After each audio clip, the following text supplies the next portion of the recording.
Olá, bem-vindos ao Viver Sustentável. O programa de hoje vai falar sobre uma das riquezas naturais mais importantes em nosso planeta, a água. Além de precisarmos de água para suprir as necessidades básicas de alimentação, higiene e energia, a água também é indispensável para nossas atividades industriais, agropecuárias, turísticas e na produção de riquezas. No entanto, a poluição, o desmatamento, o crescimento urbano e o uso irracional deste importante recurso natural têm levado à sua escassez em várias regiões do planeta. Vamos ver agora uma matéria que fala sobre esse assunto.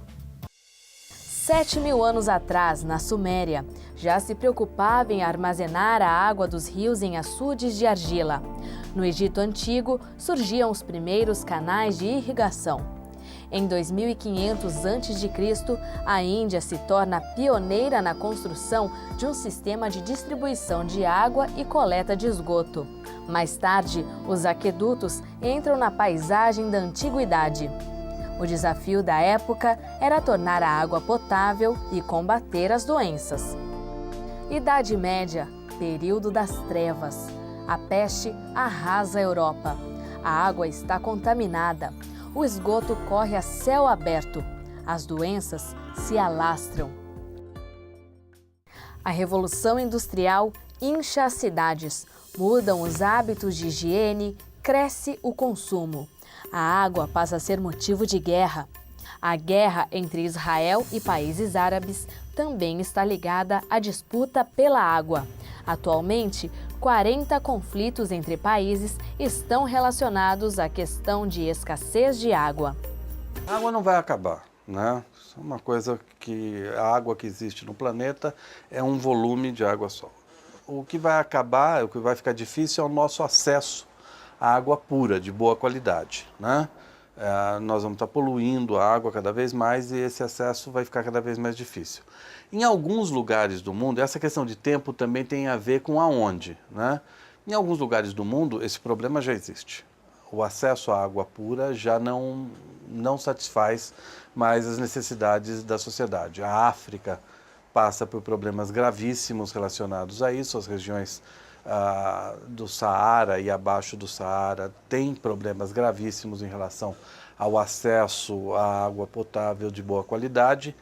Aqui no Brasil, a gente sofre com problemas de água pontualmente no Rio Grande do Sul. Agora mesmo, há pouco tempo, você tinha uma seca terrível no Rio Grande do Sul, que chegou em algumas cidades, ter racionamento da água para usos não domésticos, né? Todos os dias, milhões de pessoas fazem tudo sempre igual.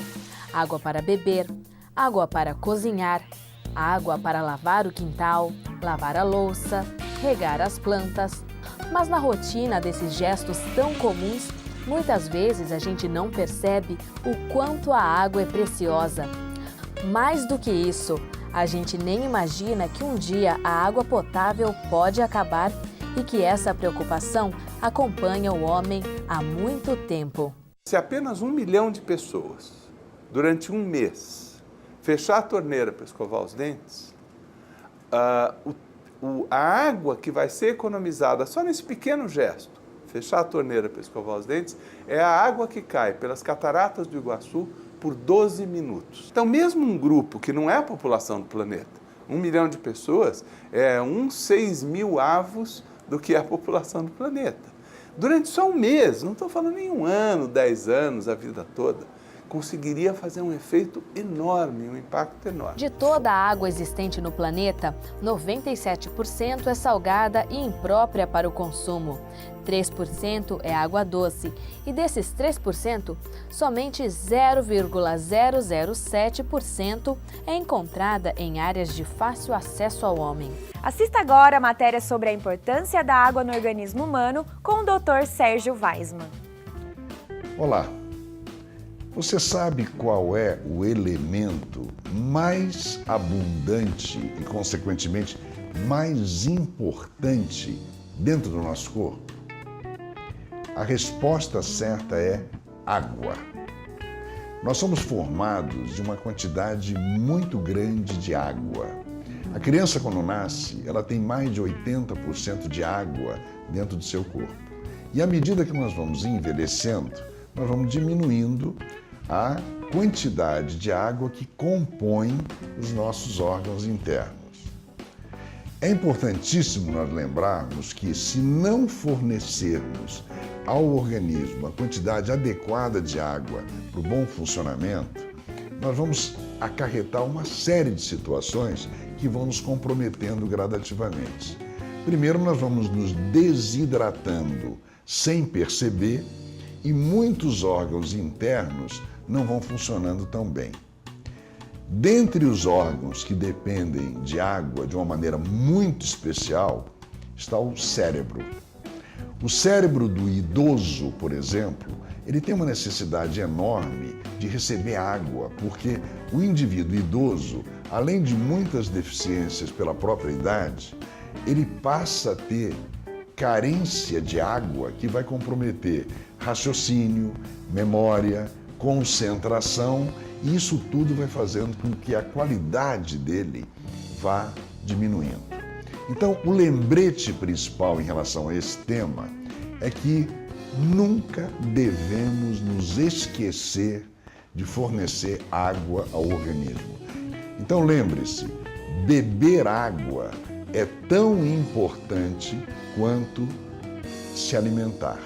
É tão importante quanto respirar. Então, não se esqueça de hidratar o teu organismo, mesmo que você sinta que não haja necessidade. Isto é, se você não está sentindo sede, não quer dizer que você não tenha que ingerir água. Água é vital para o bom funcionamento do corpo. Não se esqueça disso. No próximo bloco, você vai assistir a entrevista que a nossa consultora Nancy Tami fez na cidade de Piracicaba, interior de São Paulo, que foi um dos municípios que conseguiu atingir a meta de 100% de tratamento de esgoto. Olho vivo, consumidor! 100 anos antes de Cristo, um homem consumia 12 litros de água por dia para satisfazer as suas necessidades. O homem romano aumentou esse consumo para 20 litros diários. Já no século XXI, a média de consumo do brasileiro é de 200 litros por dia, mas algumas pessoas chegam a consumir até 800 litros de água diariamente.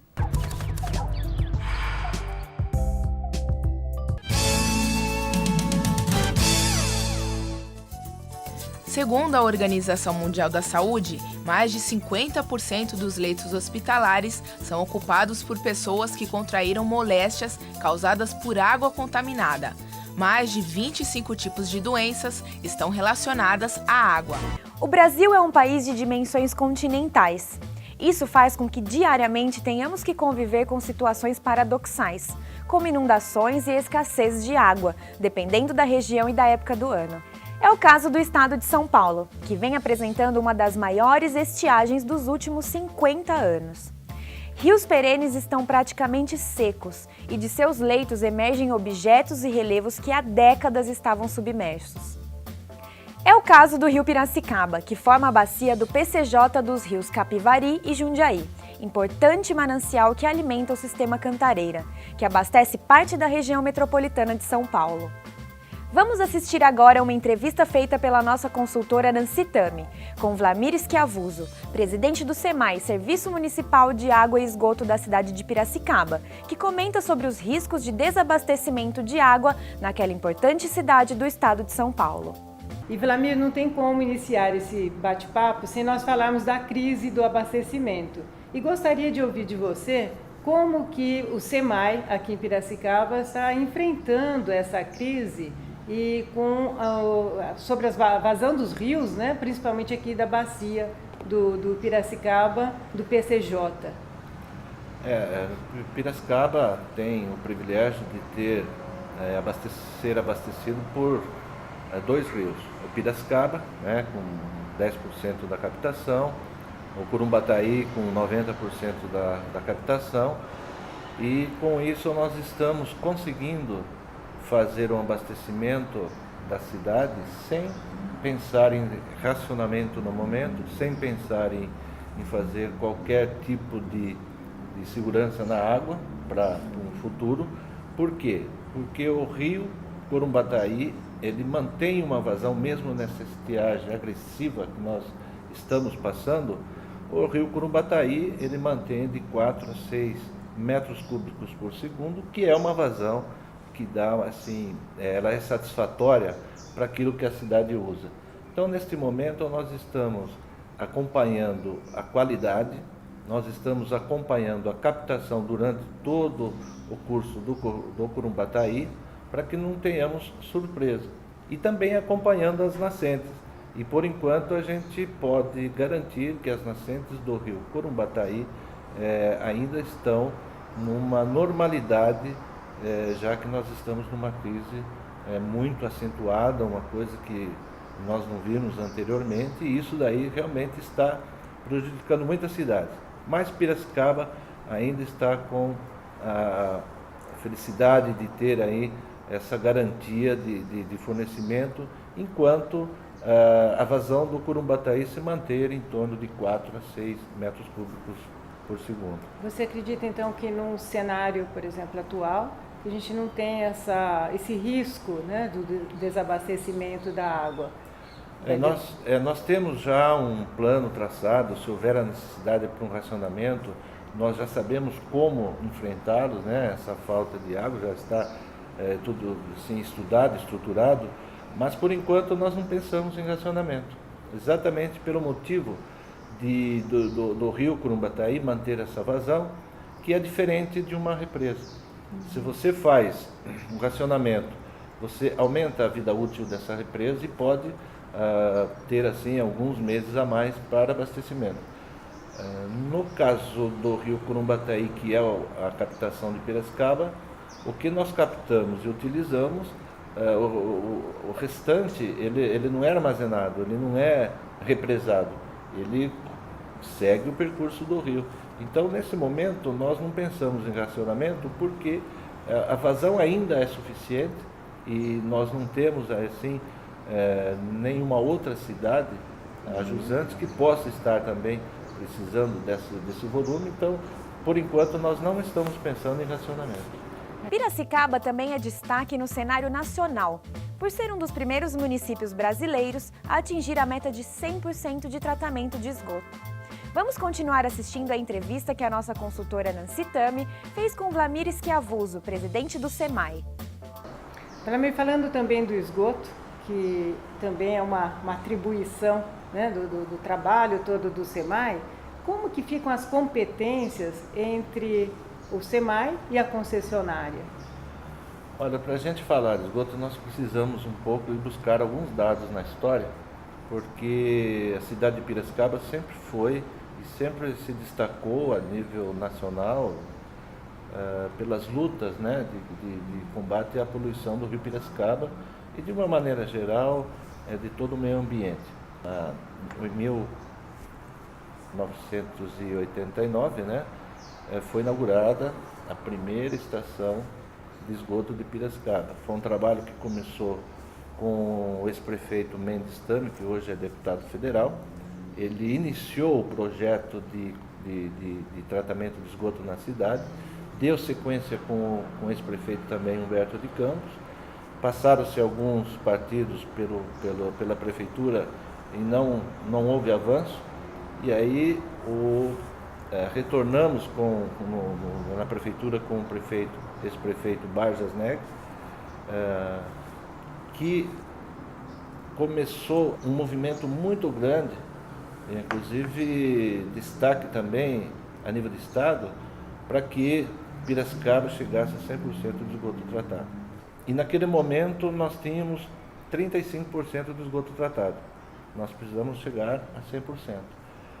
Com recurso próprio da população, que tem uma arrecadação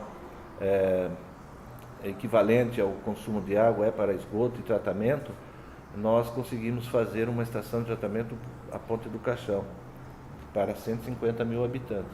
E na época até a tecnologia era bem ainda assim escassa, né? Exatamente. A estação do Piracicamirim, que foi a primeira, houve um estudo, né, técnico que desenvolveu um projeto para aquele momento. Então, a estação do Piracicamirim, ela tem um significado muito importante para o estado de São Paulo, muito importante para o país. Até houve várias delegações internacionais que vieram conhecer. Então, esse primeiro trabalho feito na administração do Tame e depois do Humberto para a estação do Piracicamirim foi de fundamental importância para o saneamento do país. Foram desenvolvidos esse método que muitos depois copiaram, e pela sua eficiência. É uma estação que como resultado de eficiência de tratamento, muito mais que 95%, 96%. Então foi muito importante. A Ponte do Caixão e a Bela Vista, que acabamos de inaugurar, ela tem já um sistema diferente.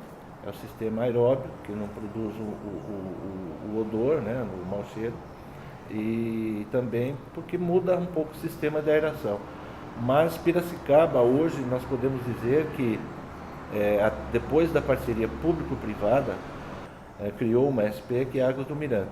Então, a Águas do Mirante, hoje, ela é responsável pelo todo o sistema de esgoto da cidade, desde de ampliação até a operação do sistema, das estações, das elevatórias, enfim, ela é responsável por todo o sistema de esgoto. E o SEMAI continua sendo responsável pela distribuição e tratamento de água, mas também é o que fiscaliza Águas do Mirante. O SEMAI hoje exerce um papel importante também na área de esgoto, que é o acompanhamento da empresa Águas do Mirante, responsável pela operação, porque isso cabe ao poder público fazer essa fiscalização. E o SEMAI exerce também essa fiscalização. Piracicaba tem 100% do esgoto já coletado. Hoje, Piracicaba pode ter a grata satisfação de dizer que a universalização do saneamento de água e esgoto está concretizado. Já atingimos 100% de tratamento e distribuição de água, 100% de coleta e tratamento de esgoto na malha urbana. Então é um diferencial, poucas cidades do país têm esse índice. Hoje se fala muito em perdas, né, no sistema de distribuição. Perfeito. Existe alguma meta nesse sentido? Dentro do contrato da parceria pública-privada de esgoto, existe um item que é troca de hidrômetros. Nós vamos substituir os hidrômetros, porque o hidrômetro tem uma vida útil pela BNT há 5 anos. E o parque de hidrômetros de Piracicaba estava já com 6 ou 7 anos, e o SEMAI com pouca capacidade de investimento nessa área. E como você falou em perdas físicas, eu também gostaria de colocar que nós acabamos de executar o plano diretor de perdas físicas. Em Piracicaba já tem esse plano, já está com as metas pré-definidas. Nós trabalhamos com uma perda de 45%, é elevada. Nós não podemos ficar pensando que isso é normal, que não é. Nós temos que correr atrás desse, entre aspas, prejuízo, né? Hoje é mais um desafio da administração pública, nós temos que diminuir esse índice. Piracicaba, já com esse plano diretor, pretende diminuir de 45% para 25% as perdas, que é um índice aceitável, né? Inclusive por órgãos internacionais, mas muitas coisas têm que ser feitas.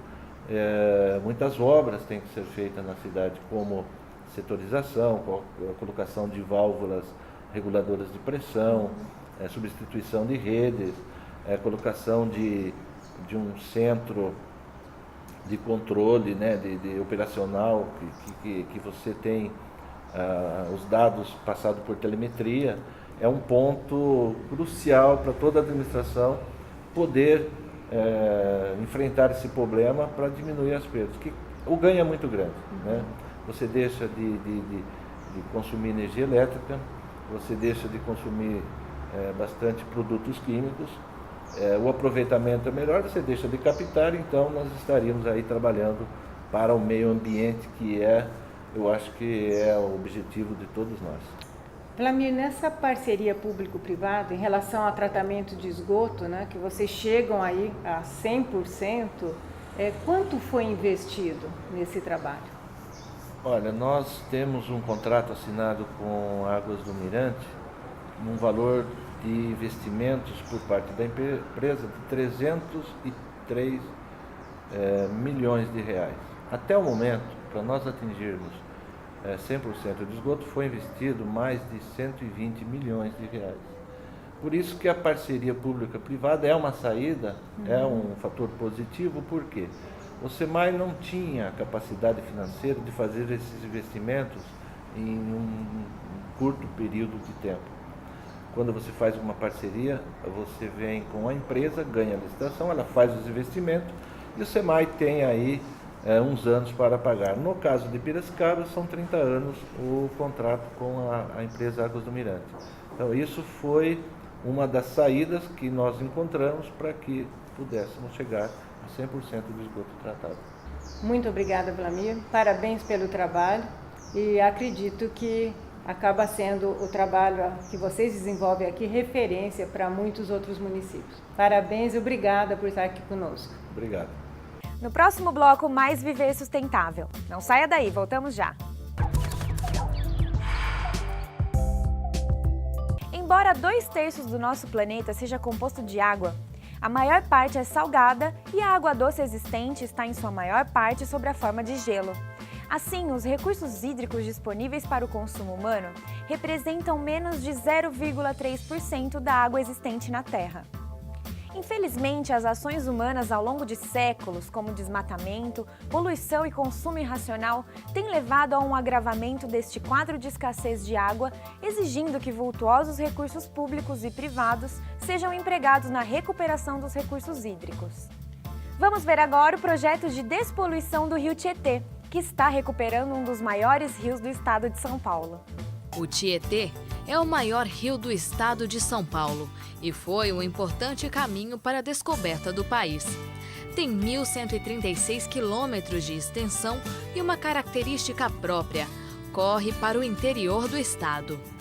O rio é famoso por suas águas poluídas, mas essa situação já está sendo revertida com o projeto de despoluição do Tietê, idealizado em 1992 e que ganhou impulso em 1995. Quando nós terminamos a primeira etapa do Tietê, essa situação melhorou. Hoje existem peixes lá, a gente conseguiu identificar um recuo, dessa poluição, a mancha de poluição dentro do rio, em torno de 120 quilômetros, ou seja, tem 120 quilômetros já no rio Tietê que era poluído, que já foi despoluído, isso para o lado do interior. Nós concluímos agora a segunda etapa e a expectativa é que a gente consiga recuar um pouco mais ainda essa mancha, em torno de 40 quilômetros. Então essa percepção no interior a gente consegue identificar. Já na região metropolitana, com essa concentração muito grande, é difícil de se perceber. Mas antes de chegar à cidade de São Paulo, existe um outro Tietê, limpo, cheio de vida, onde é possível beber de sua água. Fica em Salesópolis, berço do rio, a 116 quilômetros da capital. Aqui no Parque da Nascente, esse grupo de moradores da cidade veio conhecer onde nasce o Tietê. O passeio é uma aula de educação ambiental. Em cada trecho do caminho que leva à nascente, o grupo aprende um pouco mais sobre a preservação da natureza. A curiosidade faz com que as pessoas apertem o passo. Em poucos minutos, o Tietê surge entre a mata. Um poço que, apesar de pequeno, brota 3.600 litros de água por hora.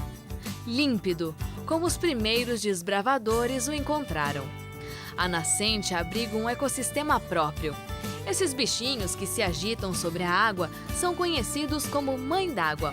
Eles cumprem duas funções importantes: controlam a proliferação de insetos na mata e não deixam a água ser contaminada. Já os guaruzinhos, esses pequenos peixes que seguem tudo que se movimenta, se alimentam de pólen, folhas e insetos mortos e também contribuem para a limpeza da fonte. O grupo não resiste. Afinal de contas, não é todo dia que se pode experimentar água direto da nascente. Ah, uma delícia, fresquinha, é uma delícia, delícia mesmo. Sinto muito bem, né, de morar num lugar assim, né, que a água é pura, água limpinha mesmo, né. Mas é preciso que os cuidados com as nascentes sejam redobrados. Com dados fornecidos pelo Sempre, vamos conhecer agora os preços por tonelada das principais matérias-primas destinadas à reciclagem. Preço da tonelada do material destinado à reciclagem para a cidade de Recife. Papelão, R$ 110. Latas de aço, R$ 100. Alumínio, R$ 1.200. Plástico rígido, R$ 1.000.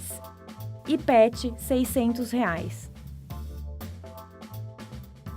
O Viver Sustentável fica por aqui. Para mudar a situação do planeta, precisamos fazer a nossa parte e a sustentabilidade é o caminho. Para assistir nossos programas, acesse viversustentável.net ou mande sugestões de matérias e dúvidas para contato@viversustentável.net e acesse a nossa página no Facebook. Até o próximo programa. Tenha uma feliz semana sustentável.